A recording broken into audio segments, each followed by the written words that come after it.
વાર્ષિક પરીક્ષા 2025 ધોરણ 9 યોગ સ્વાસ્થ્ય અને શારીરિક શિક્ષણ એટલે કે પીટી માટેનો ખૂબ જ અગત્યનો વિડીયો છે. આપણી જે પરીક્ષાઓ લેવાય છે એ પરીક્ષા માટેનો આ ખૂબ અગત્યનો વિડીયો ગણાવી શકાય. સાર્વજનિક એજ્યુકેશન સોસાયટી દ્વારા આ 7 તારીખે પરીક્ષા લેવાની હતી, પરંતુ એ પરીક્ષાની તારીખ બદલાઈને 5 તારીખ થઈ ગઈ હતી.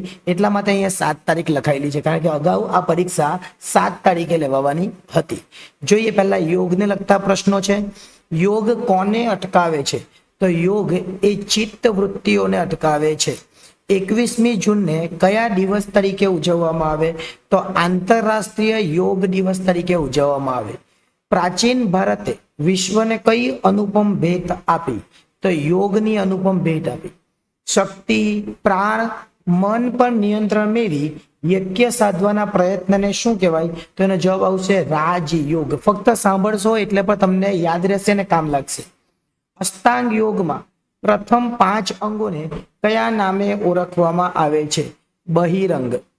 કાયદા પ્રમાણે આસનના કેટલા પ્રકાર પાડવામાં આવે છે?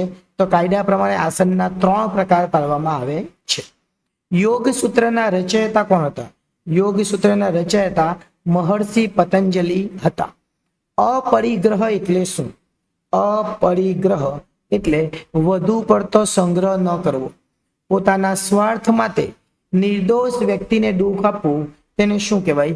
એને કહેવાય હિંસા. કયા આસનમાં શરીરની સ્થિતિ કમર જેવી હોય છે? પદ્માસન. ત્યાર પછી નીચેનામાંથી કયું આસન ઊભી સ્થિતિમાં કરવાનું હોય છે? તારાસન. આસનો કરવાથી કયા ગુણનો નાશ થાય છે? રજોગુણ. ત્યાર પછી સ્વાસ્થ્ય શિક્ષણના કેટલાક પ્રશ્નો પૂછાય એ જોઈએ. વિદ્યાર્થીઓના સ્વાસ્થ્ય માટે કઈ બાબતોનું ઘડતર થાય એ જરૂરી છે? સુટેવોનું. ત્યાર પછી જોઈએ આગળ, બીજાના સુખે સુખી અને બીજાના દુઃખે દુઃખી એ કયા પ્રકારના સ્વાસ્થ્ય પર નિર્ભર છે? તો જવાબ આવશે સામાજિક. એકાએક અચાનક કોઈ ઘટના બને તેને શું કહેવાય? એકાએક કોઈ ઘટના બને એને અકસ્માત કહેવાય. અસ્થિભંગ વખતે શું લગાડીને પાતો બાંધવો જોઈએ? તો શું જવાબ આવશે? સ્પ્લિન્ટ. શું જવાબ આવશે? સ્પ્લિન્ટ. હૃદય રોગના હુમલામાં તજજ્ઞ ડોક્ટર કયું ઇન્જેક્શન આપશે? તો જવાબ આવશે ઉત્સેચક. સ્નાયુ તાણ થાય તો શું ઘસવું જોઈએ? સ્નાયુ તાણ થાય તો બરફ ઘસવું જોઈએ. શરીરની કઈ સ્થિતિમાં હૃદયના ધબકારા પ્રમાણમાં ઓછા હોય છે? કઈ સ્થિતિ હોય તો સૂઈ જવાની સ્થિતિ. આપણે સૂઈ રહીએ ત્યારે હૃદયના ધબકારા ઓછા હોય. નીચેનામાંથી કઈ બાબતનું હળવી કસરતોમાં સમાવેશ થાય છે? તો જવાબ આવશે ધીમી ગતિથી ચાલવું. શારીરિક શિક્ષણ માટેના જે પ્રશ્નો છે એ જોઈએ. વિજય રેખા પસાર કરવાની રીતો પૈકી નીચેનામાંથી કઈ રીત એ ખોટી છે? તો જવાબ આવશે જમ્પ ફિનિશ.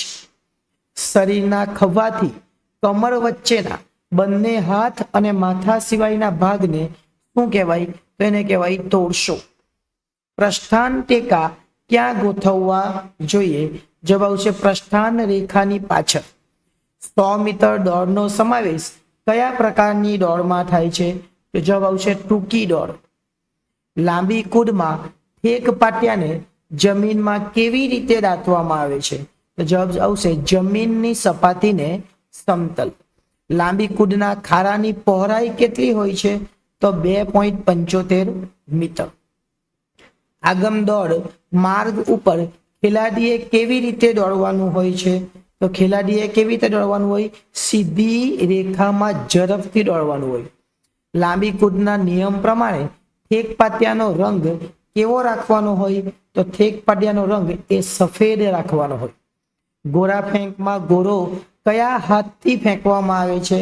તો મજબૂત હાથથી ફેંકવામાં આવે છે. ગોળા ફેંકમાં ઉભરી વખતે ગોળો ક્યાં રાખવામાં આવે છે? તો જવાબ આવશે આંગળા અને અંગૂઠાના ટેકે હાંસરી ઉપર ગરદન નજીક. ગોળાને ફેંક્યા પછી ખેલાડીએ ક્યાંથી બહાર નીકળવાનું હોય છે? તો ફેંક વર્તુળના પાછળના ભાગથી. ગોળા ફેંકમાં અતક પાટિયાની લંબાઈ કેટલી હોય છે? તો જવાબ આવશે 1.15. અહીં 1.22 લખ્યા છે, પણ જવાબ શું આવશે 1.15, કેમ કે એમાં 1.20 આપેલા છે, 1.22 ને 1.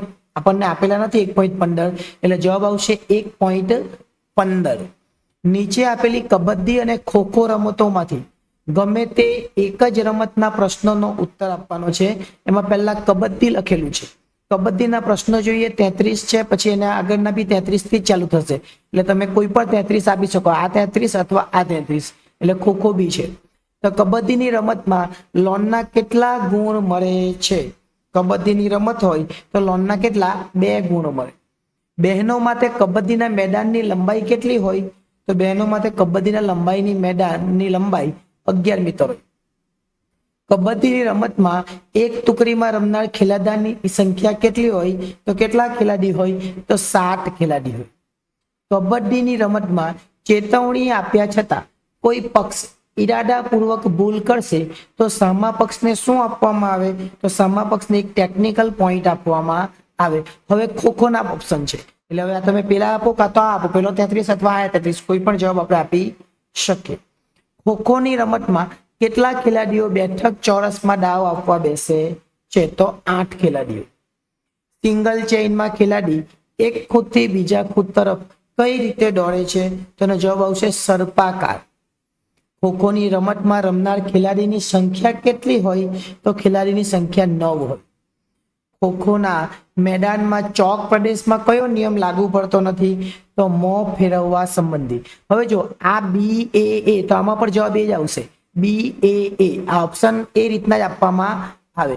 ત્યાર પછી વોલીબોલના અથવામાં ક્રિકેટ છે, તો જે વોલીબોલના જવાબ આવશે ને 37 થી 40, એ જ ક્રિકેટના પણ જવાબ આવશે. જોઈએ આપણે વોલીબોલની રમતમાં કેટલા નંબરનો દડો વપરાય? 4 નંબર. તો એ જવાબ આવે ને, અહીંયા પણ એ જ જવાબ આવે. ક્રિકેટની રમતમાં 2 વિકેટ વચ્ચેનું અંતર કેટલું? 20.12 મીટર. એટલું યાદ રાખવાનું.